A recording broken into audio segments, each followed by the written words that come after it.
In this recording, I just want to show you how to run a simulation in the Indicate tool. There are two types of data in the Indicate tool, benchmark data and simulation data. So benchmark data is average data, so the average usage of, say, a residential home. And those figures would come from, for example, the SEAI have published figures on what the average household in Ireland what the energy consumption of the average household in Ireland would be. So they're the sort of figures that would be in the benchmark data. So if I want to run a simulation, so if I have more information about a home, so if I select a single residential home here, and if I had more information about that home, so for example, say I knew the number of occupants wasn't 2, but I knew it was 6, I can change it to 6.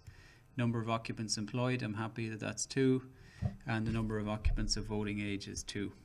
I can then run a simulation. So to run a simulation, I need to go to scripts and say run simulation.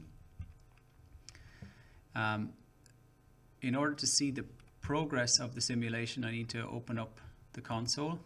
If I open up the console, I'll see that this simulation is just working with a single shape because I've just selected a single house here. If I were to select more than one, you'd see a number of shapes up here, and it would do the simulation one building at a time. So generally these simulations take between 60 and 90 seconds to run. So if you're going to run the simulation on 100 buildings, it's going to take quite a long time to run. So it's going to take maybe 2 hours. So you can see the simulation progressing here. You can't really see an update on the percentage because it just stays at 0, but you can see that there's something happening in the background. What's happening here is the Indicate tool is taking the information for this house, the information that's in the inspector, packaging it up. You can see it's packaging it up something like this, and it's going to send it off to IES's servers, which are going to run the simulation and send back the data. So in a few seconds, hopefully we'll see the information coming back, and then we'll be able to go into the inspector and have a look at the simulated results.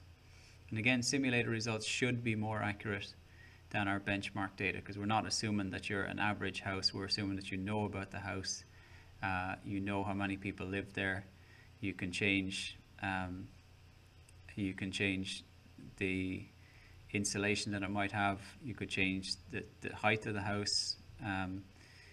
You could change lots of different information about it. So here we've got a result back, and if we go back now into the inspector, in the inspector we go up to the simulation results.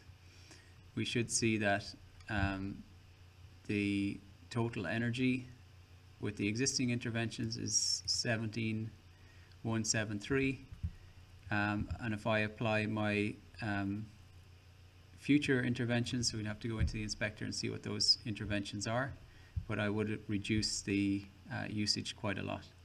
And if I was to look back at my dashboard, I should be able to see what the benchmark data is giving me for this. So the benchmark data is saying 14,136.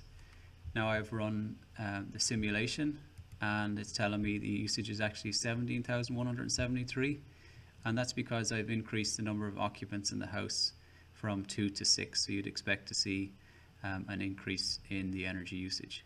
So that's how the simulations work.